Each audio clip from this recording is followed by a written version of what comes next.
ಈ ಜಗತ್ತಿನ ಪಾವನ ಭೂಮಿ, ಶ್ರೇಷ್ಠ ನೆಲ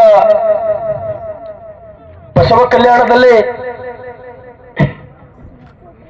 ಶ್ರೀ ಚನ್ನಬಸವೇಶ್ವರ ಸಂಸ್ಥಾನ ಹಿರೇಮಠ ಹಾರ್ಕೋಡ ಹಾಗೂ ಬಸವ ಕಲ್ಯಾಣ ಕ್ಷೇತ್ರ ಸಮಿತಿ ಬಸವ ಕಲ್ಯಾಣ ಸಹಯೋಗದಲ್ಲಿ 2026ರ ಕಾಯಕ ಉತ್ಸವ. ಈ ಕಾಯಕ ಉತ್ಸವದ ಕಾರ್ಯಕ್ರಮದಲ್ಲಿ ದಿವ್ಯ ಸಾನ್ನಿಧ್ಯವನ್ನು ವಹಿಸಿದ ಅನುಭವ ಮಂಟಪದ ಅಧ್ಯಕ್ಷರು, ಕಾಯಕ ಜೀವಿಗಳು, ಅಪ್ಪಟ ಬಸವ ಭಕ್ತರು, ಪರಮ ಪೂಜ್ಯ ನಾಡೋಜ ಡಾಕ್ಟರ್ ಬಸವಲಿಂಗಪಟ್ಟ ದೇವರ ಪಾದಗಳಿಗೆ ಭಕ್ತಿಪೂರ್ವಕವಾಗಿ ನಮಸ್ಕರಿಸಿ, ಇನ್ನೋರ್ವ ದಿವ್ಯ ನೇತೃತ್ವವನ್ನು ವಹಿಸಿದಂತ ಈ ಕಾರ್ಯಕ್ರಮದ ರೂವಾರಿಗಳು, ನಮ್ಮ ನಿಮ್ಮೆಲ್ಲರ ಆರಾಧ್ಯ ದೈವ, ನಡೆದಾಡುವ ದೇವರು, ದಾಸೋಹ ಮೂರ್ತಿಗಳು ಆದಂತಹ ಪರಮ ಪೂಜ್ಯ ಡಾಕ್ಟರ್ ಚನ್ನವೀರ್ ಶಿವಾಚಾರ್ಯರ ಪಾದಗಳಿಗೆ ಭಕ್ತಿಪೂರ್ವಕವಾಗಿ ನಮಸ್ಕರಿಸಿ, ಹಾಗೂ ಇನ್ನೋರ್ವ ಈ ನಾಡಿನ ಹಿರಿಯ ಜೀವಿಗಳು, ಪರಮ ಪೂಜ್ಯರು, ಅಪ್ಪಟ ಬಸವ ಭಕ್ತರು, ಮಹಾಮಾನವತವಾದಿ ವಿಶ್ವಗುರು ಬಸವಣ್ಣನವರ ವಿಚಾರಗಳನ್ನ, ಅವರ ಆದರ್ಶಗಳನ್ನ ಈ ದೇಶದ ಮೂಲೆ ಮೂಲೆಗೆ, ಮನೆ ಮನೆಗೆ, ಮನಮನಕ್ಕೆ ಮುಟ್ಟುವಂತೆ ಮಾಡಿದ ಶಿವಾನಂದ ಮಹಾಸ್ವಾಮಿಗಳ ಪಾದಗಳಿಗೆ ಭಕ್ತಿಪೂರ್ವಕವಾಗಿ ನಮಸ್ಕರಿಸಿ, ಇನ್ನೋರ್ವ ತಾಯಿ, ಬಸವ ಭಕ್ತರು, ಅಧ್ಯಕ್ಷರು, ಬಸವ ಸೇವಾ ಪ್ರತಿಷ್ಠಾನ ಬೀದರ್ ಡಾಕ್ಟರ್ ಗಂಗಾಂಬಿಕಾ ಅಕ್ಕರವರ ಪಾದಗಳಿಗೆ ಭಕ್ತಿಪೂರ್ವಕವಾಗಿ ನಮಸ್ಕರಿಸಿ, ಇನ್ನೋರ್ವ ಪರಮ ಪೂಜ್ಯರು ಸಾಯಿಗಾಂವ್ ಶ್ರೀಗಳ ಪಾದಗಳಿಗೆ ಭಕ್ತಿಪೂರ್ವಕವಾಗಿ ನಮಸ್ಕರಿಸಿ, ಇವತ್ತಿನ ಈ ಶತಸ್ಥಲ ಧ್ವಜಾರೋಹಣ ಮಾಡಿದ ಹಿರಿಯರು, ನನ್ನ ಮಾರ್ಗದರ್ಶಕರು, ಹಿಂದಿನ ಬಿಡಿ ಅಧ್ಯಕ್ಷರು ಆದಂತಹ ರಾಜ್ಕುಮಾರ್ ಬಿರಾದಾರ್ ಸಿರ್ಗಾಪುರ್ ಅವರೇ, ಹಾಗೂ ಇದೀಗ ತಾನೇ ಮಾತನಾಡಿ ನಿರ್ಗಮಿಸಿದ ಪ್ರಕಾಶ್ ಕುದ್ರೆ ಅವರೇ, ಬಸವೇಶ್ವರ ದೇವಸ್ಥಾನದ ಅನೇಕ ಬಾರಿ ಅಧ್ಯಕ್ಷರಾಗಿ ಕಾರ್ಯನಿರ್ವಹಿಸಿದ ಸೋಮಶೇಖರ್ ವಸ್ತ್ರ ಸರ್ ಅವರೇ, ಹಾಗೂ ಬಸವ ಗುರು ಪೂಜೆಯನ್ನು ಮಾಡಿದ ನಮ್ಮವರೇ ಆದಂತ ನಿವೃತ್ತ ನ್ಯಾಯಾಧೀಶರು ಆದಂತ ಸನ್ಮಾನ್ಯ ಶ್ರೀ ಸುಭಾಷ್ ಚಂದ್ರ ನಾಗರಾಳೆ ಸಾಹೇಬ್ರೆ, ವಚನ ಸಂಗೀತವನ್ನು ನೀಡಿದ ಕುಮಾರಿ ರಾಜಶ್ರೀ ದಿಲೀಪ್ ಕುಮಾರ್ ಸ್ವಾಮಿ ಅವರೇ, ಜಗನ್ನಾಥ್ ಪಾಟೀಲ್ ಮಂಟಾಳ್ ಅವರೇ, ಶಿವರಾಜ್ ಪಲ್ಲೇರಿ ಅವರೇ, ಸಿದ್ಧವೀರಯ್ಯ ಸ್ವಾಮಿ ಅವರೇ, ಶಿವಾಜಿ ಪಾಟೀಲ್ ಕೋಟ್ಮಾಳ್ ಅವರೇ, ಹಾರ್ಕೋಡಿನ ಇವತ್ತಿನ ದಾಸೋಹಿಗಳು ರಾಜ್ಕುಮಾರ್ ಪಾಟೀಲ್ ಅವರೇ, ವೇದಿಕೆ ಮೇಲೆ ಆಸೀನರಾದಂಥ ಎಲ್ಲ ಗಣ್ಯರೇ, ನಿಮ್ಮೆಲ್ಲರಿಗೂ ಶರಣು ಶರಣಾರ್ಥಿಗಳು. ಹಾಗೂ ವಿಶೇಷವಾಗಿ ಈ ಕಾರ್ಯಕ್ರಮದಲ್ಲಿ ಭಾಗವಹಿಸಿದಂಥ ಎಲ್ಲ ನನ್ನ ಪತ್ರಿಕಾ ಮಿತ್ರರೇ, ಬಸವ ಕಲ್ಯಾಣದ ನೆಲದಲ್ಲಿ ಪರಮ ಪೂಜ್ಯರು ಹಾರ್ಕೋಡಿನ ಚನ್ನವೀರ ಶಿವಾಚಾರ್ಯರ ಪ್ರಯತ್ನದ ಫಲವಾಗಿ ಇವತ್ತು ಈ ಕಾಯಕ ಉತ್ಸವ 4ನೇ ಕಾಯಕ ಉತ್ಸವ. ಪ್ರತಿಯೊಬ್ಬ ಮನುಷ್ಯ ಕಾಯಕವನ್ನ ಮಾಡಬೇಕು ಅಂತ ಹೇಳಿ ಈ ಭೂಮಿಯಲ್ಲಿ ಬಹುತೇಕ ಸಂದೇಶವನ್ನು ಕೊಟ್ಟಂತ ಶ್ರೇಷ್ಠ ಮಣ್ಣು ಅದು ಈ ಬಸವ ಕಲ್ಯಾಣದ ಮಣ್ಣು. ನಾವ್ಯಾರೂ ಮರೆಯುವಂತಿಲ್ಲ. ಕಾಯಕವೇ ಕೈಲಾಸ, ವರ್ಕ್ ಈಸ್ ವರ್ಶಿಪ್. ಸೂರ್ಯ ಚಂದ್ರ ಇರುವವರೆಗೆ ಈ ವಾಕ್ಯ ಅದು ಇರದೆ. ಸ್ನೇಹಿತರೆ, ಇವತ್ತು ಈ 140 ಕೋಟಿ ಜನಸಂಖ್ಯೆ ಇರತಕ್ಕಂಥ ರಾಷ್ಟ್ರ ನಮ್ಮದು. ಸುಮಾರು ನಿರಂತರ 200 ವರ್ಷದ ಗುಲಾಮಗಿರಿಯ ನಂತರ ಅನೇಕ ದುಷ್ಟ ರಾಜ ಮಹಾರಾಜರುಗಳ ಈ ದೇಶದ ಮೇಲೆ, ಈ ದೇಶದ ಅನೇಕ ಮಠಮಾನ್ಯಗಳು ಈ ದೇಶದ ಸಂಪತ್ತನ್ನ ಹಾಡು ಆಗಲೇ ಲೂಟಿ ಮಾಡಿದ ನಂತರವೂ ಕೂಡ ಈ ರಾಷ್ಟ್ರ ಜಗತ್ತಿನ 4ನೇ ಆರ್ಥಿಕ ಶಕ್ತಿಗೆ ನಿಂತು ಇನ್ನೇನು ಕೆಲವೇ ದಿವಸಗಳಲ್ಲಿ ಈ ಜಗತ್ತಿನ 3ನೇ ಆರ್ಥಿಕ ಶಕ್ತಿಯಾಗಿ ಹೊರಹೊಮ್ಮತಕ್ಕಂಥದ್ದು ಕ್ಷಣಗಣನೆಯಲ್ಲಿದ್ದೇವೆ ನಾವು. ಇದಕ್ಕೆ ಕಾರಣ ಕಾಯಕ. ಅದಕ್ಕಾಗಿ ಕಾಯಕ ಉತ್ಸವ. ಇಲ್ಲಿ ಎಂತೆಂಥ ರೀತಿ ಕಾಯಕ ಮಾಡೋರ ಈ ದೇಶದೊಳಗ. ನಾವ್ ಯಾರು ಕಾಯಕ ಮಾಡಲ್ಲ, ನಾವ್ ಯಾರು ಸುಮ್ಮ ಕಾಲಹರಣ ಮಾಡ್ತೇವಲ್ಲ.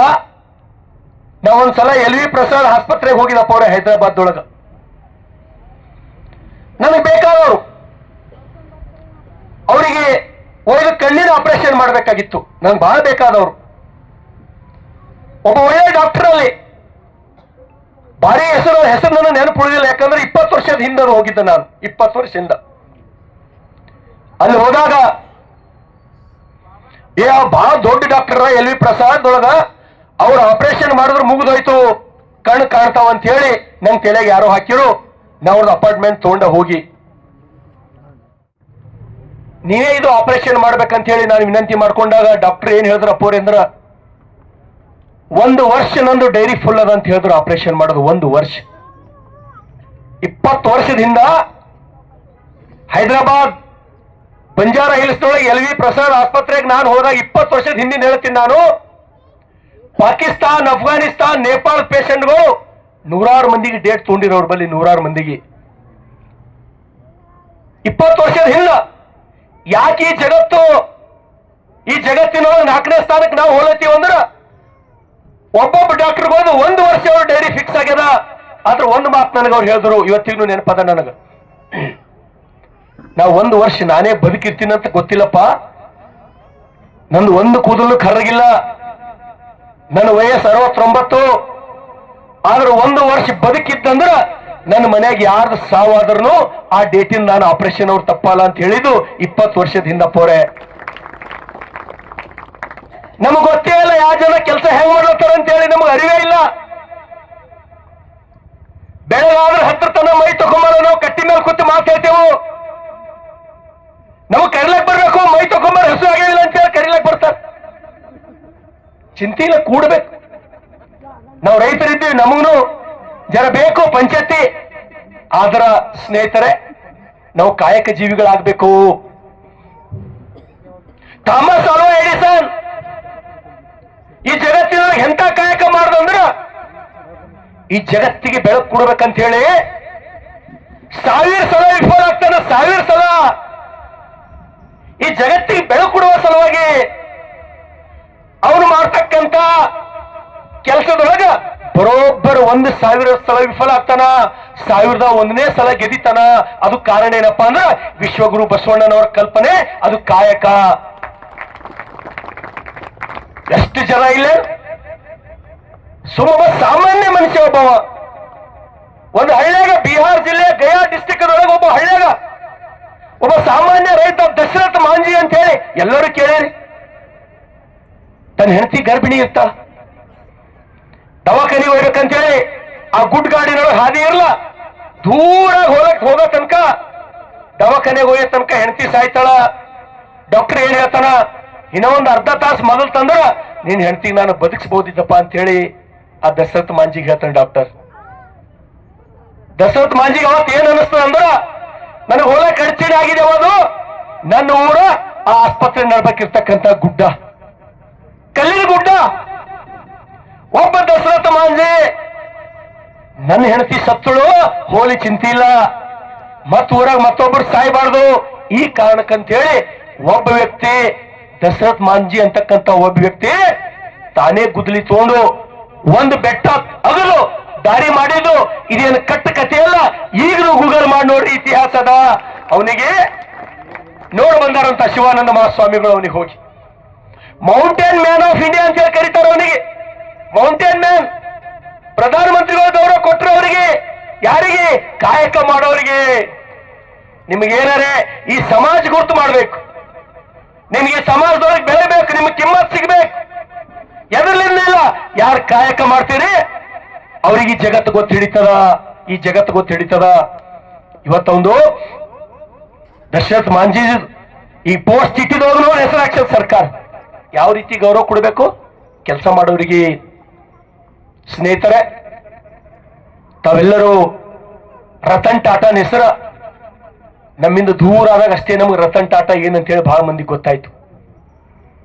ಪರ್ಷಿಯನ್ ಅವರು ಭಾರತ ದೇಶದೊಳಗೆ ಬರೋ ಮುಂದ ಅನೇಕ ಜನ ಬಂದರು. ಪೋರ್ಚುಗೀಸರು, ಬ್ರಿಟಿಷರು, ಡಚ್ಚರು. ಪರ್ಷಿಯನ್ರು ಬರೋ ಮುಂದೆ ಆ ರೀತಿ ಬರಲಿಲ್ಲ. ಅವ್ರು ಏನ್ ಹೇಳಿ ಬಂದರು, ನಾವು ಕೆಲಸ ಮಾಡ್ತೀವಿ ನಿಮ್ ದೇಶದೊಳಗೆ ಬಂದು, ಹಾಲಿನೊಳಗೆ ಸಕ್ಕರೆ ಹಾಕ್ತೀವಿ, ನಾವು ನಿಮಗೆ ಸಿಹಿ ಮಾಡ್ತೀವಿ ಅಂತ ಹೇಳಿ ಬಂದ್ರು. ಯಾವ ರೀತಿ ಕೆಲಸ ಮಾಡ್ದ ಒಬ್ಬ ರತನ್ ಟಾಟಾ. ಈ ರೀತಿ ಹೋಗಕ್ ಕಾರಣ ಏನು?